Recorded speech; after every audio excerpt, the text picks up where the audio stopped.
जिंदगी आधुनिकता और आध्यात्मिकता पर विश्वास रखती है। आधुनिकता और आध्यात्मिकता जीवन के वे पहलू हैं जो जिंदगी को जटिलता से सरलता की ओर प्रदर्शित करते हैं। ठीक उसी प्रकार जिस प्रकार एक पिता अपने पुत्र के लिए अपने जीवन के सरलता को त्याग कर पुत्र के जीवन की कठोरता का हरण करना चाहता है।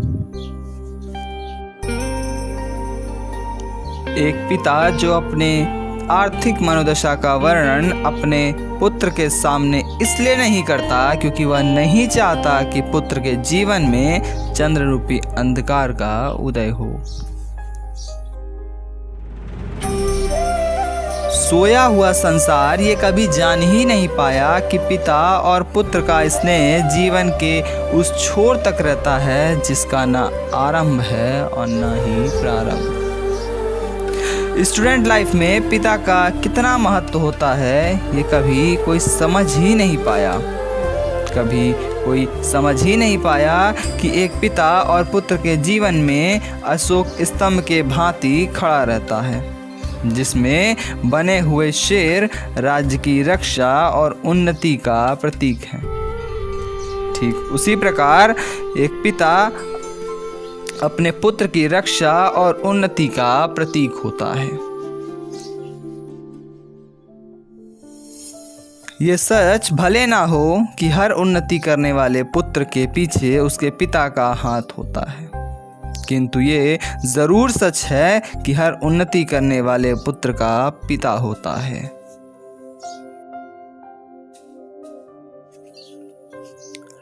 आज पता चला कि वे बचपन में पिता की डांट नहीं उनका आशीर्वाद था जो आज हमें सत्य और असत्य का ज्ञान कराता है, जो आज भी हमें कठोरता और निष्ठुरता का परिचय देता है। आज के मोबाइल के इस दौर में एक पिता और पुत्र का मेल मोबाइल फ़ोन की तरह होता है साहब। शायद आज पुत्र का स्नेह बदल गया है।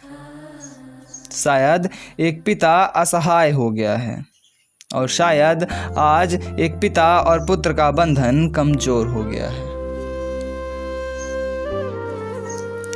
आज भी याद करता हूँ उस वक्त को जब पिता के कंधे पर बैठकर पूरा बाजार घुमाया करते थे।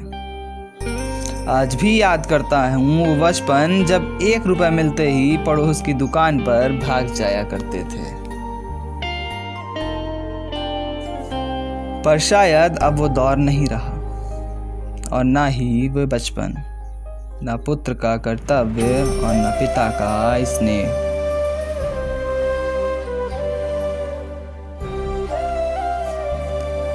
सब कुछ बदल गया है, सब जैसे अंग्रेजी कैलेंडर के साल बदलते हैं, ठीक उसी तरह जिस तरह एक पिता डैड बन गया है। बदलते इस दौर में सब कुछ बदलता जा रहा है, नहीं बदली तो बस यादें।